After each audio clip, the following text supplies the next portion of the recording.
17th November 2021 Morning Murli Om Shanti BapDada Madhuban.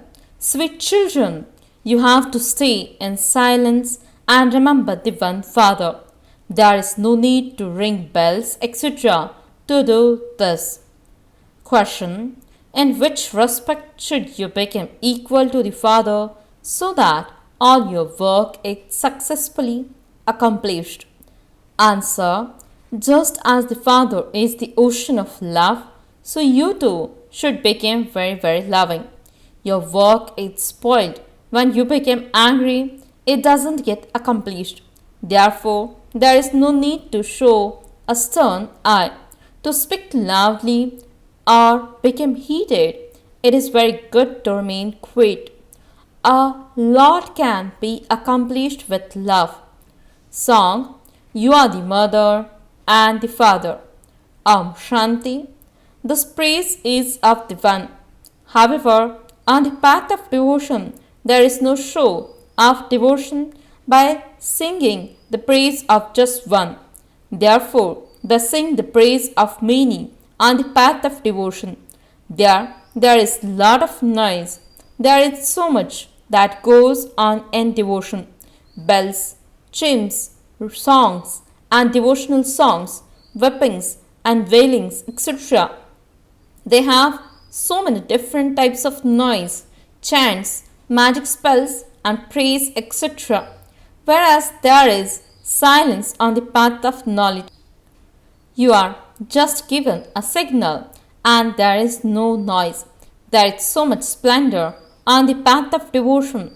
The most bells are rung in the temples to Shiv. Wherever you look, there are only huge bells.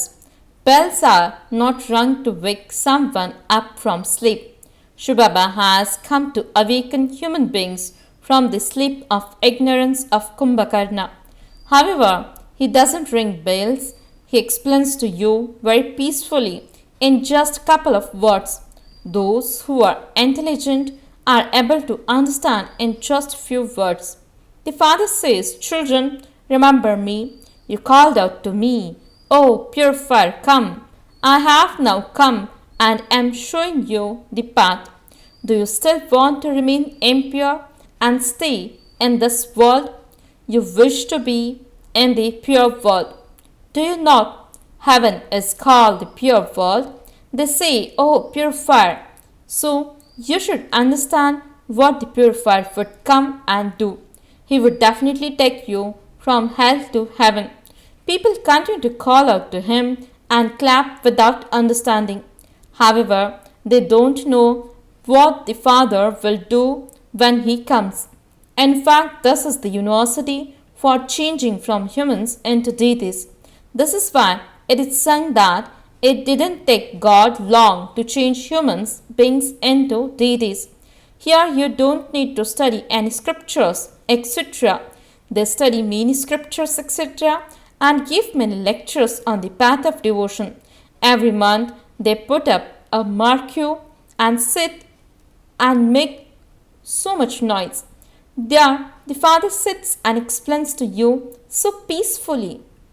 Look, Baba comes and purifies you and makes you into the masters of the pure world. Your study is also so easy. At first you were pure in the golden age.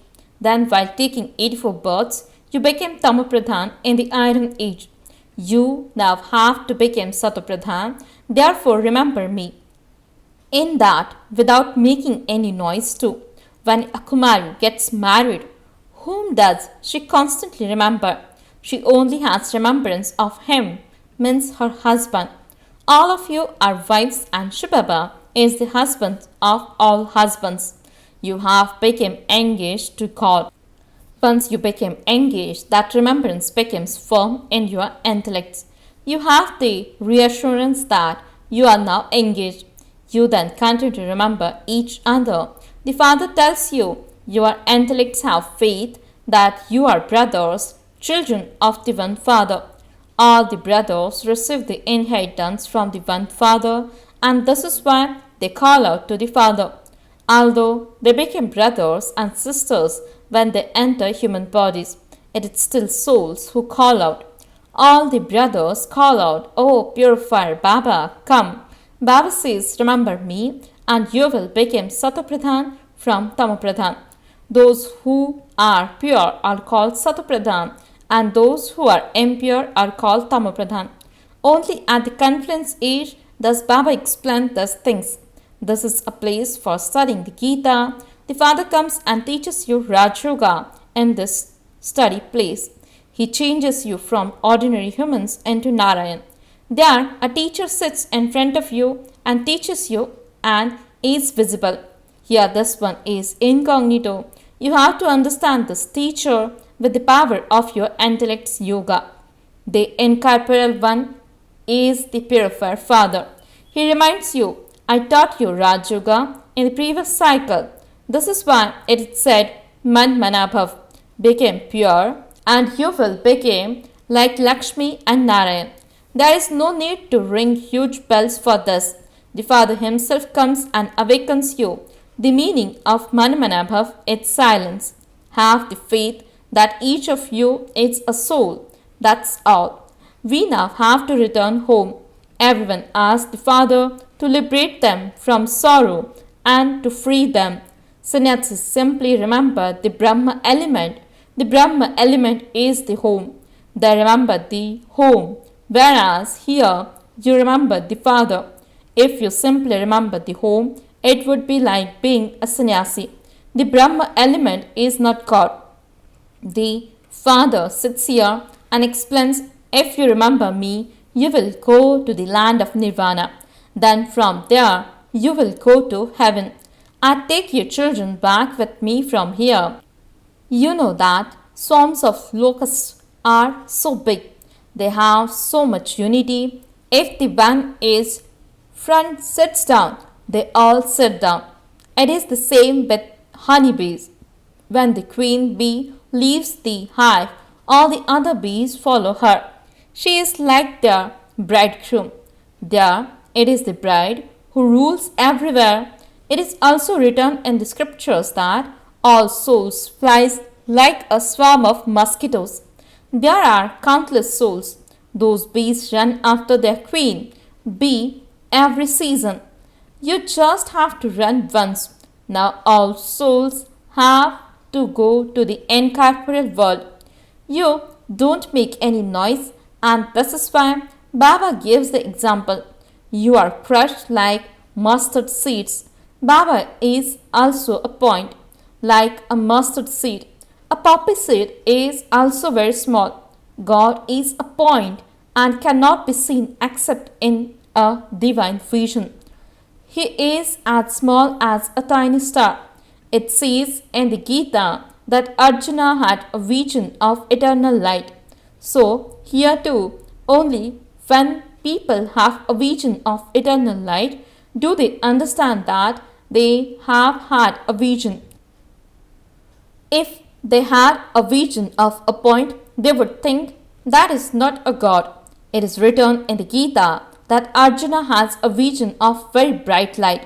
Things of the path of devotion fixed in their intellects.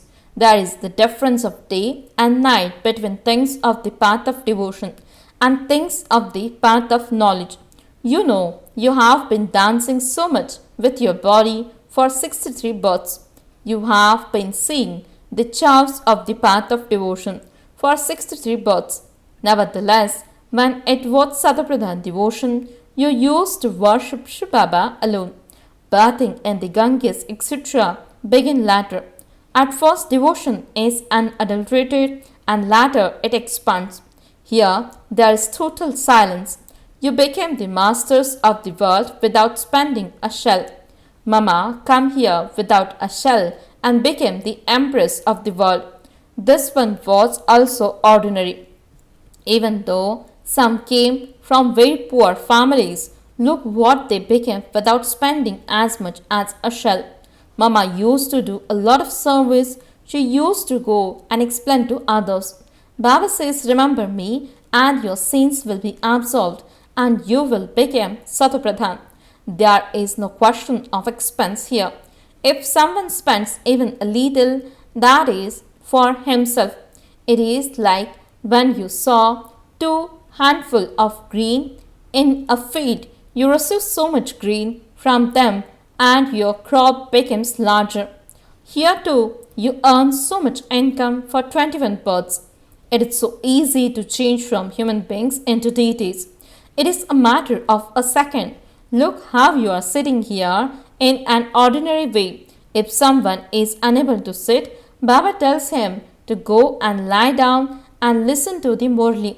This is a matter of imbibing eternally. Just continue to remember Baba and the cycle. You have to shed those bodies while in remembrance, but there is no need to put the water of the Ganges in your mouth.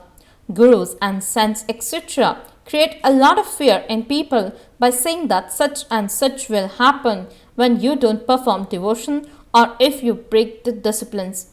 For instance, if someone breaks a leg or experiences a loss, they would tell him that it is the consequence of not doing devotion. And so he becomes afraid. Here, you don't have to do anything. Simply remind everything of Baba and explain the secrets of the cycle. The golden age now has to come after the iron age, and destruction definitely has to take place. And that is why there is the Mahabharat war. God comes and teaches you Raj Yoga and changes you from an ordinary human into Narayan. This is Raj Yoga, not the yoga to become subjects. Your word should always be benevolent. Your children have to become very sweet. Baba, it's sweet. Is he not? He accepts the donation of your anger. The father says, I am the ocean of love, and you also became that. He explained with great love. Otherwise, some children cause so much upheaval because Maya spoils their heads. This is why Baba has the thought of not saying anything to anyone, but just explaining with love. There is no need to show a stern eye, to speak loudly, or to become heated. Everything is spoilt by doing any of that. It is much better to remain quiet. If you take back a donation of vices you have given, you lose your status. To belong to Baba means you have donated the 5 vices.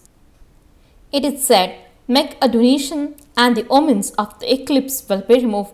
The father is the guide. Guides are normally Brahmins. Shivbaba is the spiritual guide, and you are also guides. Baba enters the body of Brahma, and so this one is also a Brahmin. Baba is sitting in this one, and his praise is sung. You are the mother and father. This praise doesn't belong to anyone else. His duties are also likewise. This is a school, and the father is teaching you. You children should remember this. Your aim and objective is to claim the sovereignty of the world. You should remember very well the one who is teaching you. When students in a school pass with good marks, they send a gift to their teacher every year. Those festivals are referred to this time, but no one knows the importance of them. Baba is knowledgeful. He comes to give you the knowledge of the beginning, the middle, and the end of creation. How would he come in pebbles and stones? A particular doctor tried to prove that there is a soul in everything. He didn't say the Supreme Soul is in everything. Those people then say he is omnipresent. Those people said there is a soul in everyone, and so the sannyasi said that the Supreme Soul is in everyone. There is the difference of day and night. He is the unlimited Father who breaks your intellect's yoga from everyone else and connects it to himself. Those people say each soul is like a bubble that emerged from the ocean and it will merge into the ocean. Those who believe in the Brahma element believe the small light will merge into the big light and a new creation will then take place. Baba explains that devotion is also fixed in the drama. I too come and explain to you children according to the what is fixed in the drama. The cycle of 84 births you go around is also fixed in the drama. Whatever happens is all fixed. Some sing your praise and some create obstacles. Your children have to claim your inheritance from shivbaba. He will comes here to take all souls back home. He doesn't even mention the names of bodies. I have not come here to take all of you back with your bodies. You call out to me, O Liberator, come, liberate us from sorrow and take us to a place where we can receive rest, comfort and peace and happiness. So I will make them all shed their bodies here and take the souls back home. Therefore, I am the death of all deaths. I will take everyone back together. The Father sits here and explains such wonderful things. If people don't understand something, tell them Baba has not yet explained that thing. But when he does explain it to us, we will explain it to you. You should free yourself in this way. Your children understand that Baba is the ocean of knowledge. He continues to tell you new things. The Father, the Creator, is the one who tells you this history and geography of the world. He tells you the knowledge of the beginning, the middle and the end. You are lighthouses and also spinners of the discus of self-realization. However, Maya makes you forget and you choke. There is some kind of effort of one thing or another. There are karmic accounts. Until you become karmatit, something or other will continue to happen. As soon as your karmic accounts are settled, you will shed your bodies and the war will begin. Acha, to the sweetest, beloved, long lost and now found children, love, remembrance and good morning from the mother, the father, BapDada. The spiritual father says Namaste to the spiritual children. The spiritual children says Namaste and good morning to the spiritual father. Essence for the dharana. First point, having donated devices, do not take them back. Your words should always be benevolent and you should become very sweet. Remain an ocean of love equal to the Father. Second point, stay in silence and claim the sovereignty of the world without spending even as much as a shell. Stay in remembrance of the Father. Just spend a little and earn an income for 21 births. Blessing. May you become the form of an angel and with the light of knowledge make the path of effort easy and clear. Explanation. Both light and might are clearly visible in the life of an angel. However, in order to become the form of light and might, you need churning power and the power to tolerate. For your mind, you need churning power, and for your words and actions, you need to imbibe the power of tolerance. Then the words you speak and actions you perform will be according to those. When you have both of those powers, the path of effort will become easy and clear for everyone. Slogan. To speak wastefully means to disturb many others. Om Shanti